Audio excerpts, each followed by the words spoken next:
Assalamualaikum warahmatullahi wabarakatuh, pemirsa TVNU di mana berada. Saat ini kami tengah berada di Hotel Ritz-Carlton dalam acara ASEAN IIDC yang mana merupakan agenda PBNU dengan para tokoh-tokoh agama se-ASEAN. Dan saat ini saya sedang bersama Mas Firdika, merupakan salah satu partisipan dari kelompok muda. Nah, gimana kabar Mas Firdika? Alhamdulillah baik Mas. Nah, kita akan coba berbincang-bincang dengan Mas Firdika karena beliau ini salah satu tokoh, aktivis, akademisi, sekaligus penulis. Beliau adalah salah satu orang yang cukup populer dengan buku spektakulernya Menjerat Gus Dur. Nah, baik Mas Firdika, kita akan coba bincang-bincang sebentar soal agen ini. Eh, Apa yang mendorong jenengan sehingga jenengan tertarik untuk mengikuti agenda-agenda yang tanda kutip bagi anak muda kolot banget pembahasan seperti ini? Ya ini risetku tentang NU aku lagi kuliah di S2 di Shanghai. Nah ini coba menulis tesis soal bagaimana diplomasi agama yang dijalankan oleh Indonesia dalam hal ini adalah NU. Nah, kaitan dan ini menurut saya juga menarik karena ini kan sebuah kelanjutan ya dari sebelumnya kan R20 kemudian juga ada Fikir Beradab dan ini R20. Jadi kalau banyak orang banyak orang mengira kalau diplomasi agama itu pasti pinggiran lah ya dibandingin yang utama misalnya politik atau militer. Tapi Indonesia ini punya ciri khas sendiri dan NU menjadi pendorong motor ya dan tadi disebutkan oleh Gus Yahya di pembukanya bahwa tujuannya juga sangat mulia bagaimana ASEAN ini ASEAN inter dialog inter culture dialog itu untuk membentuk epicentrum of harmony and peace in ASEAN.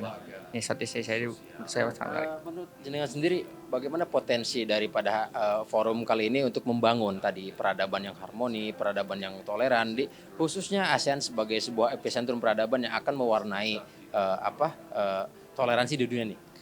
Setidaknya NU punya modal yang tadi dibilang bahwa terutama untuk di Asia Tenggara karena Islam di Asia Tenggara juga cukup besar. NU juga di Indonesia sendiri jumlahnya kan sampai 90 sampai 100 juta.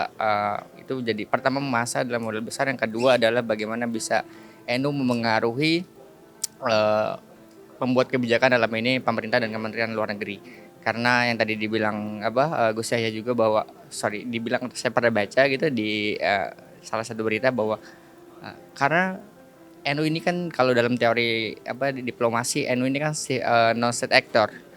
Sedangkan non state actor biasa di periferi. Bagaimana non state actor ini bisa memengaruhi kebijakan atau bisa memengaruhi pemerintah dalam hal ini NU menurut saya cukup berhasil karena R20 sebelumnya saya rasa NU dan menurut berjalan sendiri ini dari riset saya seperti sendiri inisiasi sendiri jalan sendiri kemudian ada restu presiden dan belum ada keterlibatan Kementerian Luar Negeri dan sekarang sudah bisa mengajak Kementerian Luar Negeri dan kemudian juga yang saya baca gitu dari wawancara Gus Yahya bahwa hasil dari IIDC ini akan dimasukkan ke dalam KTT ASEAN. Nah, itu menurut saya satu langkah yang sangat konkret yang besar bahwa diplomasi agama tidak bisa dipinggirkan begitu saja.